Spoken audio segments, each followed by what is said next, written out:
Good morning, scholars, and welcome back to Fairy Tales with Mrs. Preby. This is Lesson 2.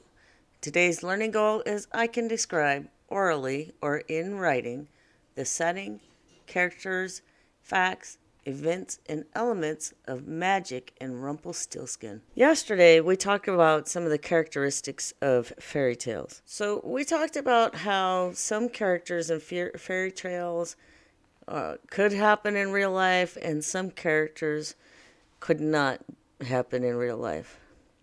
So right now, I'm looking at this picture right here of a royal family.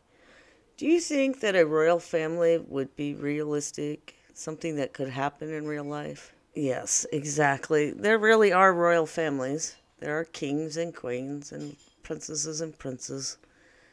So right here is another picture from yesterday's story. It's a picture of this fairy. Is a fairy something that's going to happen in real life? No. No real life fairies. Although that'd be cool. Right here is a picture of an enchanted princess. Is that something that could happen in real life? No, enchanted princesses don't really exist. They're all fantasies. All right, here's our chart of the elements of the fairy tale. We talked about where Sleeping Beauty happened was in a castle. And when, a long time ago. So once upon a time was a long time ago. Some of our real characters were the prince, the princess, the king, the queen, and even the old lady. But our magical character were fairies. So it was a fantasy. Some fantasy events that took place were the fairies, the spells, the sleeping enchantment. The problem was the evil spell. And the solution was to soften the curse, that they would sleep for 100 years. Can you imagine what it would feel like to sleep 100 years? The king had all the spindles burned. And the big kiss at the end where the prince wakes the princess up with a kiss. In the ending of our story, what happened? Yeah, they lived happily ever after. Those are all characteristics of a fairy tale. I'm thinking to myself about what kind of special talents you have. Such as maybe you are good at skateboarding or playing an instrument or creating art. Maybe you like to play sports and you're good at it. Some of you are good in math. But have you ever wished that you had a talent or an ability to do something you don't know how to do? Listen carefully for a talent that a father claims his daughter has and the problem that this causes for her. You may have already heard this story of Rumpelstiltskin. If you have, listen to see if this is the exact same story or if there's some differences. Once upon a time, there was a poor miller who had a beautiful daughter.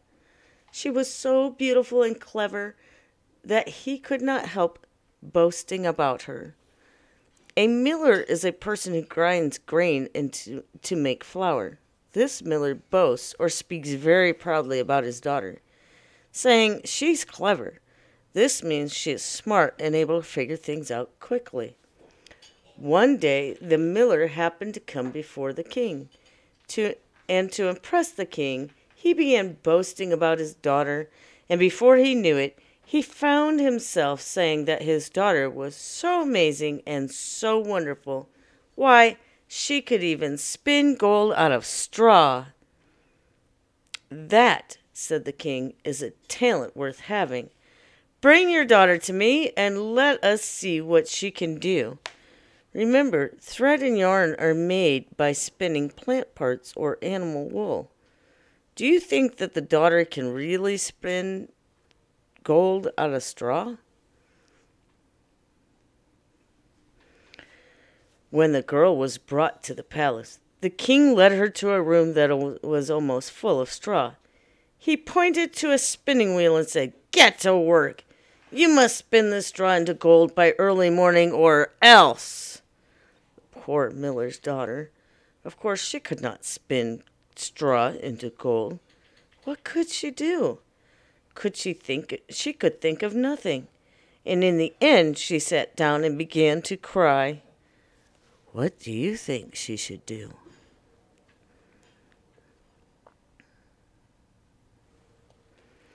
And that's when, all of a sudden, click, the door opened, and in walked a little man. Good evening, miller's daughter, he said. Why are you crying? Because, she answered, I must spin all this straw into gold before morning, and I don't know how. Do you think she found it strange to see this little man in the castle? Where did he come from? Then the little man came close to her and whispered, What will you give me if I spin it for you? Why, I'll give you my necklace, she stammered.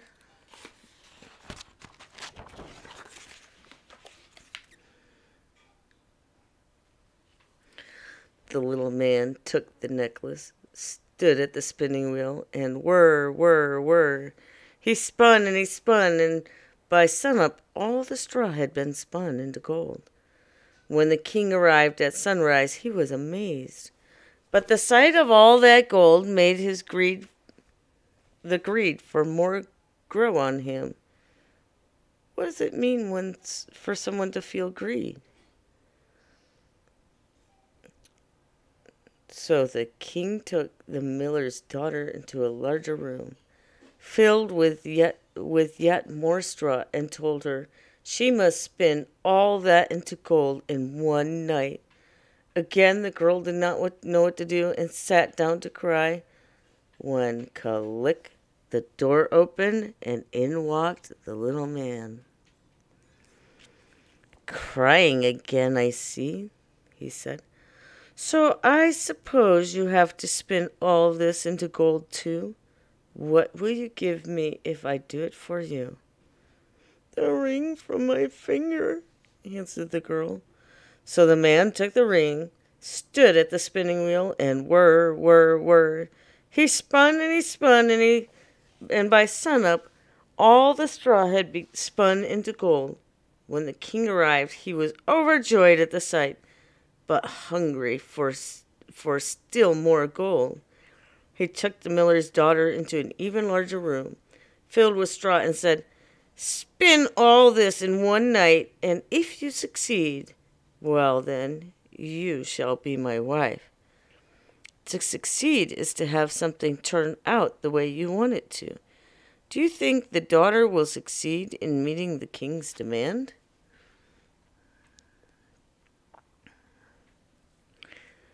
The king had hardly left the room when, click, the door opened, and in came the little man asking, What will you give me if I spin all this straw for you one more time? I have nothing left to give, the girl answered sadly. Then promise me this, said the little man. Promise me that when you are king, you will give me your first child. The miller's daughter thought there was really very little chance that she would ever be queen. And so she promised, and the little man went to work at once. Do you think the daughter's promise will cause any problems for her later? By morning, the gold was piled so high that it reached the ceiling. When the king arrived, he was pleased to see all the gold he wanted.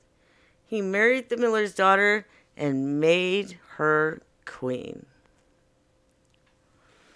In a year's time, the king and queen had a fine little baby. She thought no more about the little man or her promise to him.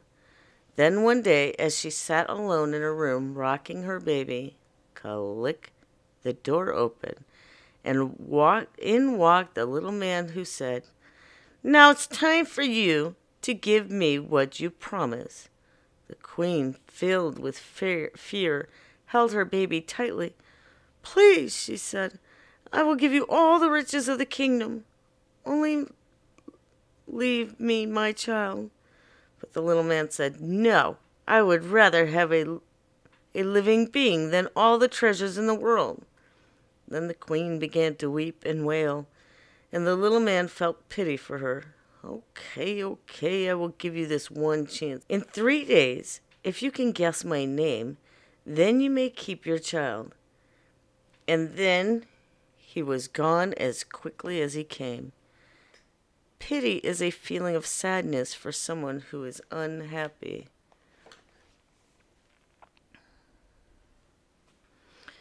The queen lay awake all night thinking of all the names she had ever heard. She sent a messenger to ride through the land and collect all the names that could be found. And when the little man came the next day, she tried all that she had been able to think of: Alexander, Balthazar, Casper, Doolittle, Eagleston, Fernand, and many more. But after each, the little man only said, "That's not my name."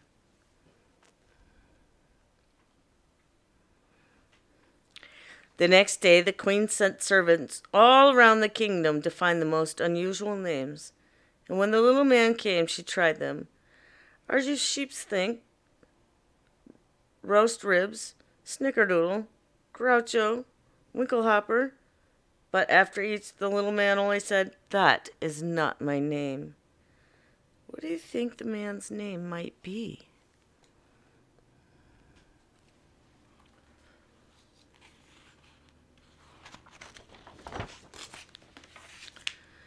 On the third and last day, the queen was worried sick.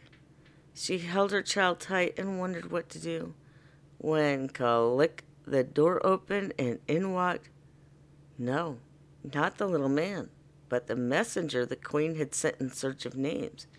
He bowed to the queen and said, "My lady, as I passed through the woods last night, I came to a high hill, and near it was a little house, and outside the house was a fire burning. And around the fire danced a funny little man as he hopped up and down and sang, 'Today I brew, tomorrow I bake, and then the fair queen's child I'll take. No one can deny my claim, for Rumpelstiltskin is my name.'" To make a claim is to say that something is right or that it's yours. What's the man's claim? Is a claim to the child, right? The messenger left, and almost as soon as he had gone, the little man arrived. The queen greeted him by asking, "Is your name Jack?" "That's not my name." "Are you called Harry?" "That's not my name." "Then perhaps," said the queen, "your name is Rumpelstiltskin." "No, no, no! Who told you that?" cried the little man. And then in his anger he stamped his right foot so hard that it went into the ground right up to his waist. And he stamped his other foot, and he went deep into the ground and way over his head. And the queen held her child. And the queen and her child never feared him again. How does a fairy tale begin? How does this fairy tale begin? In the very beginning, the miller is boasting about his daughter to the king. The fairy tale begins with the words, "Once upon a time." What talent does the father boast that his clever daughter has? Right, the ability to spin gold from straw. What problems does the miller's boasting make for his daughter? The king says she has to spin gold for him or else. When the daughter is crying because she cannot spin gold from straw, who comes into the room? Yeah, the little man. What does the daughter promise the little man each night he spins gold for her? Yes, her necklace, her ring, and her firstborn child. Do you think the daughter made a good decision to promise her first child to the little man? That's a very interesting concept. Because some of you would say no right away. No, no, no. But what would have happened to her if she didn't spin the straw into gold?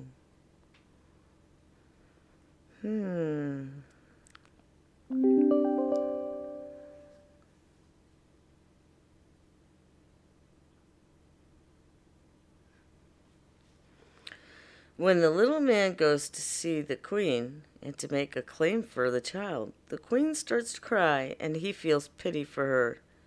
He then gives her a chance to get out of her promise.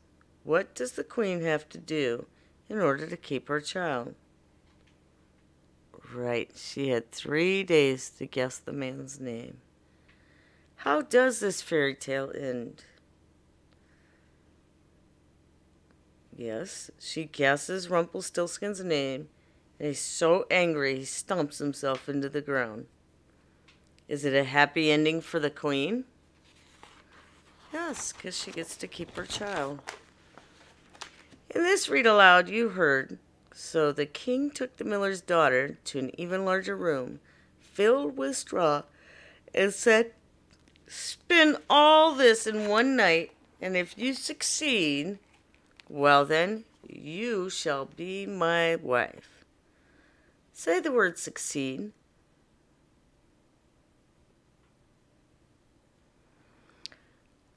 I knew Roy would succeed at earning a black belt in karate because she worked so hard. What kinds of things might help someone to succeed? While you talk about it, make sure you use the word succeed in a whole sentence.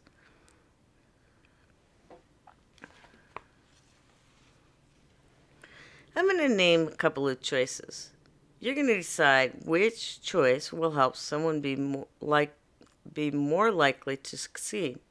Remember, you need to use a complete sentences when you answer your questions. So listening carefully to the teacher or not paying attention in class. I hope you said listening carefully to the teacher will help you succeed. Practicing your violin every day or deciding not to practice at all.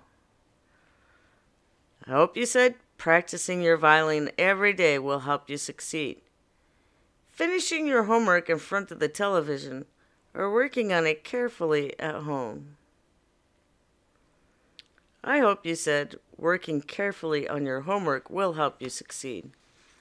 Practicing free throws or hoping that you'll make the basket at a basketball game.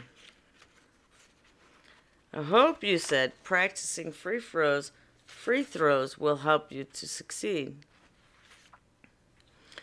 So yesterday I had some troubles making this right here. So today I have a new program to help us. Right here, the elements of the fairy tales for Rumpelstiltskin. So the setting of a story is where and when the story takes place. So many fairy tales begin in a special way that gives a clue about when the story takes place. So listen carefully while I reread the first sentence of Rumpelstiltskin. Once upon a time, there was a poor miller who had a beautiful daughter. So we can identify the phrase once upon a time as being when Rumpelstiltskin takes place. Once upon a time, what does that mean?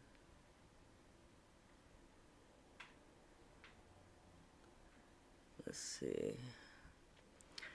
It does mean a long time ago.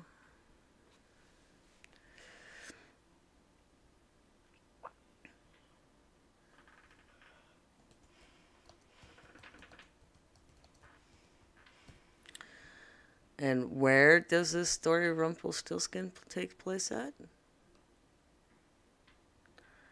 Yes, it takes place in the king's castle. CKLA, King's Castle.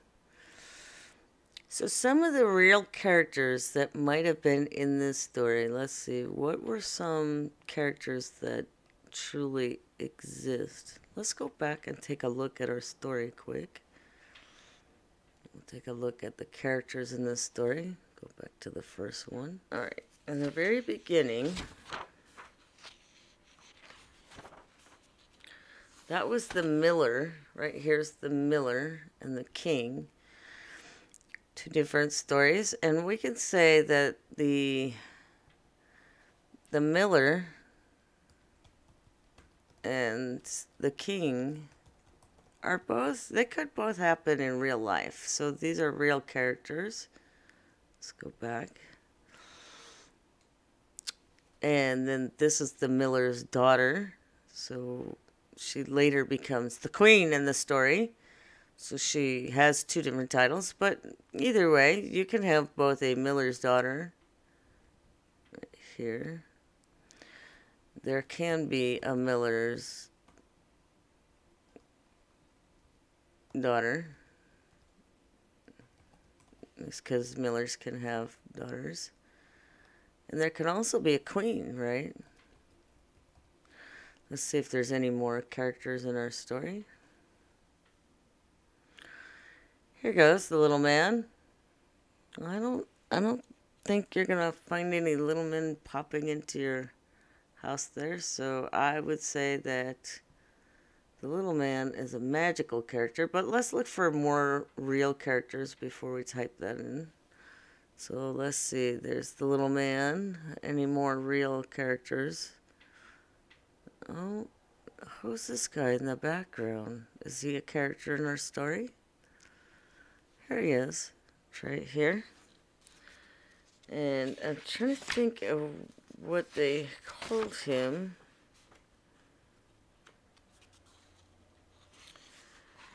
Let's see, what was his name in the story?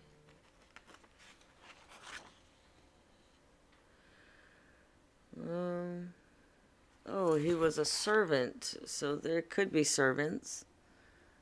Going to, whoops, wrong program. His servants could be real life characters. I don't think I've seen any more characters in this story. Okay, so then we're going to put over here, the magical character in this story was the little man. Okay, I'll just put that in here. Alright, now let's see.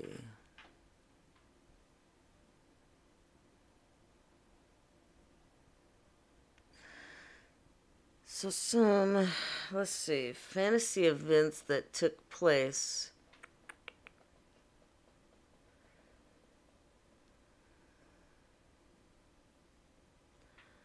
Fairy tales, let's see.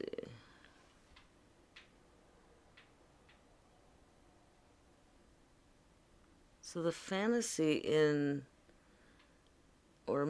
the fantasy or magical event that takes place in this is Rumpelstiltskin. That's true. Rumpelstiltskin was doing what? He was spinning right here.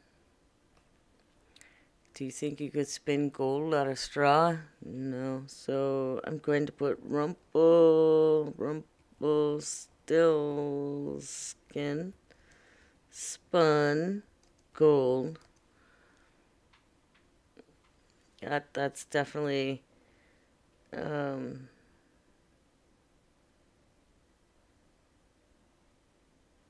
magical event or fantasy event. The little man appearing was also a fantasy. The little man appearing. Yeah, so I don't expect you to be able to read all these words. It's to help me remember what we learned about. So, do you think also you could stomp yourself into the ground? So I think that stomping.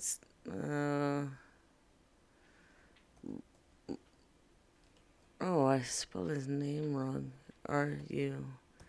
Rumpelstiltskin. So Rumpelstiltskin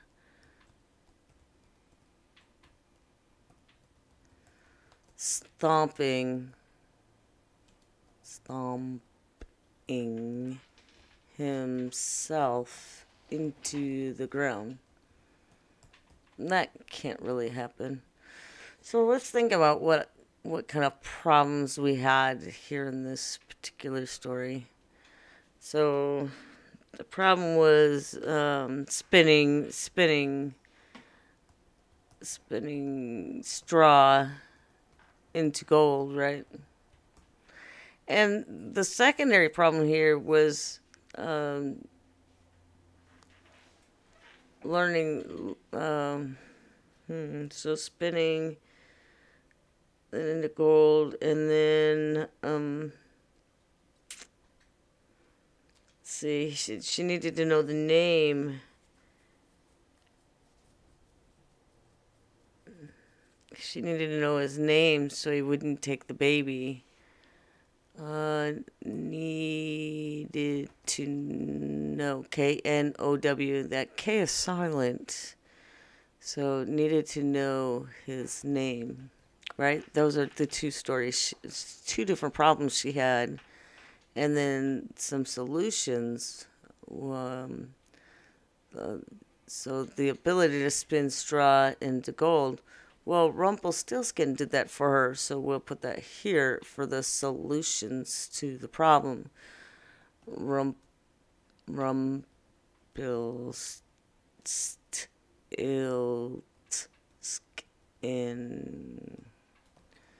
Rumpelstiltskin. I think there's no G, really. Spun the straw. And she needed to know his name. The servant found the messenger or servant. I'll put messenger.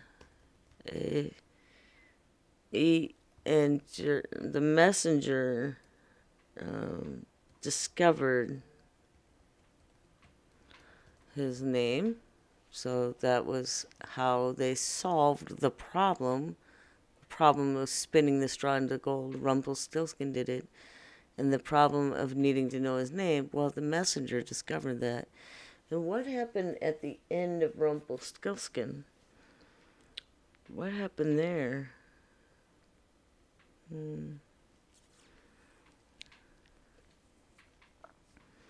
At the very end of the story, well, let me see. She was a queen, kept her baby, and she lived happily ever after. That's what happened at the very end of the story. So remember, the stories have to have a beginning, a middle, and an end. So these events that occurred were all part of the middle of the story. In the very beginning, it started with the miller that was bragging to the king about how wonderful his daughter was. And in the end, she got to be the queen, and she got to keep her baby, and she was living happily ever after. Pretty exciting, huh? All right. So in the read aloud today, you heard, "Today I brew, tomorrow I bake, and then the fair child's queen I'll take. And no one can deny my claim, for Rumpelstiltskin is my name." Say the word deny. Deny means to refuse to accept to or admit to something. I would deny that I ate the last cookie if I didn't actually eat it. So tell about something you would deny. Try to use the word deny when you tell somebody about it, and make sure you're using a complete sentence. What was that word we were talking about? Yes, the word deny. The opposite of deny is to admit. which means you accept or agree with something. So I'm going to describe a few situations. If something that I would say is something that you would deny, you say, I would deny that. If what I say is something you would admit or not deny, say, I would admit that. You're not here with me yet today, so I'm just going to say the answers the way that I would answer them. But you might have a different answer than me, and that's completely okay. I like cheese pizza better than pepperoni. I would admit that I like cheese pizza better than pepperoni. I like pepperoni pizza better than cheese. I would deny that I like pepperoni pizza better than cheese. I like to sleep late on the weekend. I would deny that I like to sleep late on the weekend. I like getting up early for school. I would admit that I like to get up early for school. I like dogs better than cats. Well, I would deny that I like dogs better than cats. I like cats better than dogs. I would admit that I like cats better than dogs. Monday is my favorite day of the week. I would deny that Monday is my favorite day of the week. Saturday is my favorite day of the week. I would admit that Saturday is my favorite day of the week. I like math better than reading. This is a tough one for me, because I like both math and reading. I'm going to say I would admit that I like math better than reading, although I'm not really sure about that. I like reading better than math. I'm going to deny that I like reading better than math. Summer is my favorite season. Oh, I would admit that summer is my favorite season. Winter is my favorite season. I would deny that winter is my favorite season. I don't really like snow. You may have had different answers, but you should admit to one and deny the other.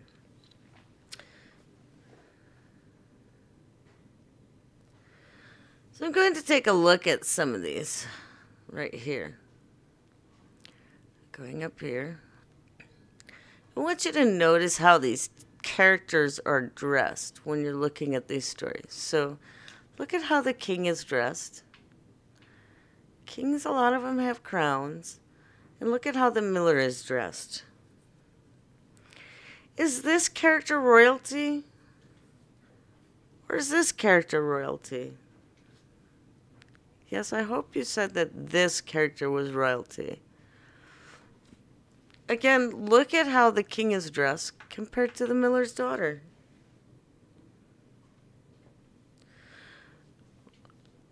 Do you think this person is royalty or is this person royalty?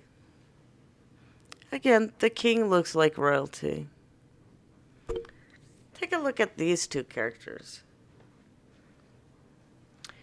Is this a character you might expect to see in another story? One that's not a fairy tale?